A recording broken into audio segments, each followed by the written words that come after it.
చూడండి ఫ్రెండ్స్, రోజు మా అమ్మ బియ్యం వేస్తుంది ఆడ. తొలి చెట్లు ఉడతలు వచ్చి తింటాయి ఫ్రెండ్స్. తింటాను చూడండి ఫ్రెండ్స్.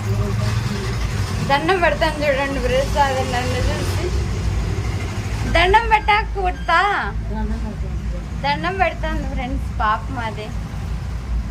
షేర్ చేయండి ఫ్రెండ్స్, కామెంట్ చేయండి ఫ్రెండ్స్. పాపం దండం పెడతాను ఫ్రెండ్స్. Bye friends. ఉడతలు రోజు బియ్యం పెడితే తినిపోతాయి ఫ్రెండ్స్. వీడికి వచ్చి తొలి చెట్లు చూడండి ఫ్రెండ్స్. తింటాను చూడండి ఫ్రెండ్స్. అన్నీ వెళ్ళిపోయినాయి ఫ్రెండ్స్, ఒక్కటే ఉంది ఇప్పుడు. లైక్ కొట్టండి ఫ్రెండ్స్, షేర్ చేయండి ఫ్రెండ్స్, కామెంట్ చేయండి ఫ్రెండ్స్. చూడండి ఫ్రెండ్స్, తింటాంది. చూసినారా ఫ్రెండ్స్. బాయ్.